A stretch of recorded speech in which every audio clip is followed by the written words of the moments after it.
मुश्किलों से भाग जाना आसान होता है, मुश्किलों से भाग जाना आसान होता है। हर पहलू ज़िंदगी का इम्तिहान होता है। डरने वालों को मिला नहीं है कुछ ज़िंदगी से, अरे डरने वालों को मिला नहीं है कुछ ज़िंदगी से। लड़ने वालों के कदमों में जहान होता है। जय हिंद मेरे प्यारे बच्चों, साथियों, आप सबों का अपना YouTube AK sir study channel पे स्वागत है। दोस्तों, हम लोग पढ़ रहे थे वैदिक साहित्य, और वैदिक साहित्य से ही उभर के सामने आया वेद। और वेद 4 प्रकार के थे, जिसमें से हम लोगों ने 2 प्रकार के वेद को देख लिया। वो दोनों वीडियो आप सबों का अपना YouTube AK sir study channel पे मौजूद है। आप लोग वीडियो को देखें और समझने का प्रयास करें। आज हम लोग चर्चा करेंगे सामवेद पे और देखेंगे कि ये सामवेद में क्या क्या चीज़ है और इनसे मनुष्य जाति को क्या क्या सीखना चाहिए। तो आइए हम लोग अपने टॉपिक पे आने से पहले आप सबों से एक छोटा सा रिक्वेस्ट है, जो भी साथी भाई बहन अब तक AK सर स्टडी चैनल को सब्सक्राइब नहीं किए, कृपया बेल आइकन दबाकर चैनल को सब्सक्राइब कर लें, ताकि इस प्रकार के लेटेस्ट वीडियो हम आप सबों तक पहुंचा सकें। हम लोग देखते हैं सामवेद।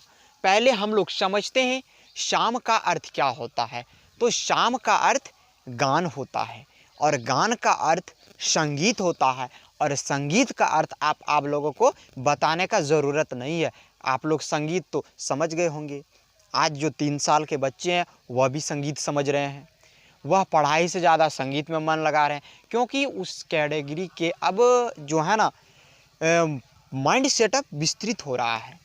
लेकिन संगीत का उपयोग कब किया जाता था, उनका भी उल्लेख इन वेदों से हम लोग जाने।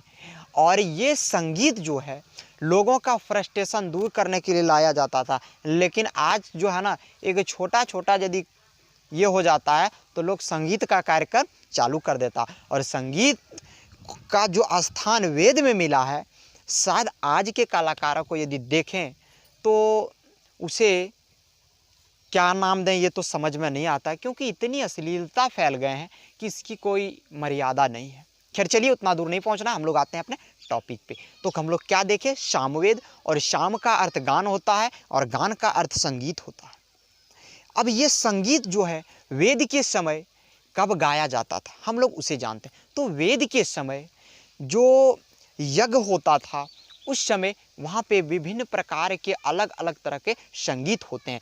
आज के समय में भी धर्म का प्रचलन बहुत ही ज़्यादा है, हम लोग भी धर्म को मानते हैं। लेकिन यदि हम लोगों के यहाँ एक छोटा सा यज्ञ होता है, अभी भी एक अष्टजाम का यदि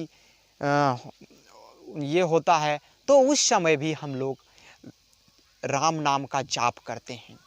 तो उस मधुर संगीत से सबों का मन मोह लेता है। लेकिन आज के समय में जो कलाकार इतने बड़े बड़े हो गए हैं, ये संगीत के सामने बहुत तुच्छ हैं। लेकिन अभी भी धर्म हम लोगों के अंदर, हम लोगों के शास्त्र के अंदर, हिंदुस्तानियों के अंदर बचा हुआ है। लेकिन अब 2-4 तो नपुंसक पैदा हो ही जाता है, उस पर न जाना। तो हम लोगों ने क्या देखा, शाम का अर्थ गान होता है, गान का अर्थ संगीत होता है। और शाम, अगला पॉइंट है, सामवेद में यज्ञ के अवसर पर गाए जाने वाले मंत्र को संग्रह को हम लोग सामवेद कहते हैं। ठीक, सामवेद में यज्ञ के अवसर पर जो मंत्र गाए जाते थे, जो गान गाए जाते थे, उसे ही हम लोग सामवेद के नाम से जानते हैं। अब देखते हैं आगे क्या कह रहा है। जो व्यक्ति इन मंत्र को गाता था उसे उद्गाता कहा जाता था। आज के समय में जो भजन कीर्तन हम लोगों के यहाँ करते हैं उसे भजनिया और कीर्तनिया के नाम से जानते हैं, लेकिन उस समय में उद्गाता के नाम से जानते थे। तो ये कब की बात है, तो ये वैदिक काल की बात है। और वैदिक काल से उभर क्या है, वैदिक सभ्यता, वेदों का हम लोग उल्लेख कर रहे हैं। आप लोग बड़ा थोड़ा ध्यान से समझिए।